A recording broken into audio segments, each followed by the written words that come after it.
Representando el ciclo cardíaco ahora a manera más esquemática, con dibujos, podemos iniciar desde el punto en que querramos, ¿eh? Pero vamos a iniciar aquí, en la fase de llenado. En la fase de llenado, bueno, acordémonos pues que, las au- que la sangre que llega de las aurículas viene a través de la circulación venosa, ¿sí? Es decir, a la aurícula izquierda llega la sangre que viene de las venas cavas, que las venas cavas dijimos recogen la sangre del cuerpo, ¿no?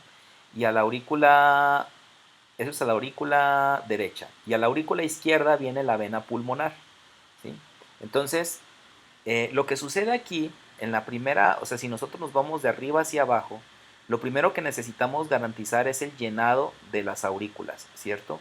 Entonces, como las venas realmente no tienen una presión tan fuerte, es decir, la sangre se difunde adentro de las aurículas de manera pasiva, ¿de acuerdo?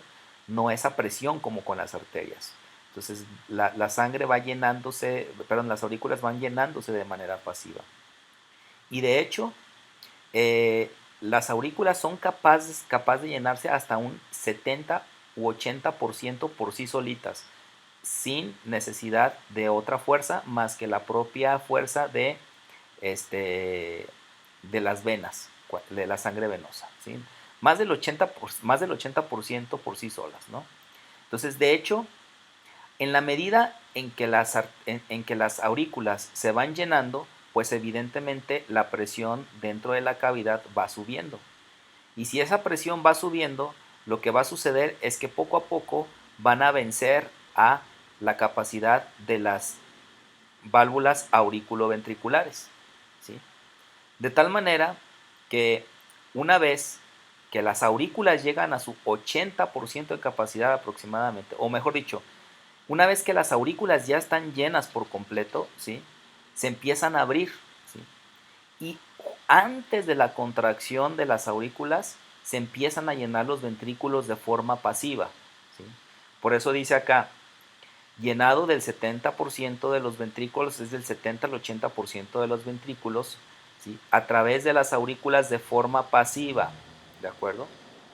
Entonces, el mismo peso de la sangre vence la fuerza de las válvulas auriculoventriculares y empieza a llenar a los ventrículos. Cuando las aurículas se contraen, ¿sí? Únicamente expulsan el 20% restante para que el ventrículo esté... a ver, una vez que las aurículas se contraen, las aurículas nada más aportan el 20% del resto de la sangre que le hace falta al ventrículo para llenarse. ¿De acuerdo? ¿Eso qué quiere decir? Que el 70-80% del llenado ventricular ocurre por puro peso, o sea, de forma pasiva. Y el otro 20% es por la contracción auricular. Entonces, una vez que, que se llena de forma pasiva, dijimos, tenemos la sístole auricular, ¿sí? La contracción de las aurículas que completan el llenado ventricular, ¿sí? Y empiezan a aumentar la presión de los ventrículos, ¿de acuerdo? Esta presión de los ventrículos a mí me va a generar un volumen máximo, ¿sí? Este volumen máximo ventricular va a hacer que las válvulas aurículos ventriculares se cierren. O sea, ya como ya no tengo sangre en las aurículas o tengo un pequeño residuo de sangre en las aurículas, la misma presión de los ventrículos contribuye al cierre de la válvula auriculoventricular. ¿De acuerdo? Y es ahí donde viene el primer ruido cardíaco. ¿Sí? Porque justo inmediatamente de ese cierre, ¿sí? Se produce la contracción ventricular. ¿Sí? Entonces la contracción ventricular lo que va a generar va a ser una eyección de sangre hacia los vasos sanguíneos principales. De tal manera que va a haber una apertura de las válvulas, aquí les pusieron válvulas sigmoideas, ¿sí? Que son a las válvulas pulmonares y aórticas, va a haber una apertura de las válvulas aórticas y pulmonares, va a haber una expulsión de sangre de los ventrículos, ¿sí? Y este volumen que al principio era de 120 mililitros en los ventrículos, ahora disminuye, ¿sí? Por la contracción ventricular.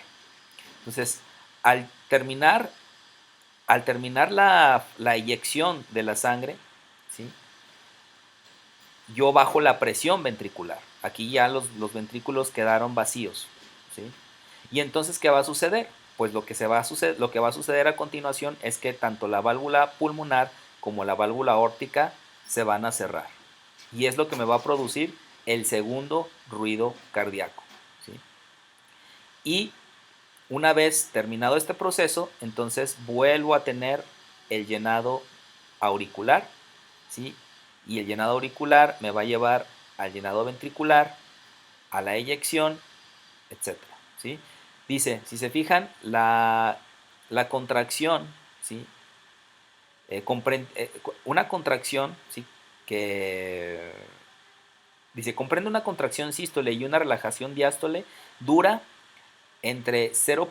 Y 0.9 segundos. Es decir, este proceso es súper rápido. Lo que debe transcurrir entre el primer ruido y el segundo ruido es a veces inferior a un segundo. Entonces, esto es lo que se podría explicar a manera esquemática, lo que corresponde al ciclo cardíaco, viéndolo pues en imágenes.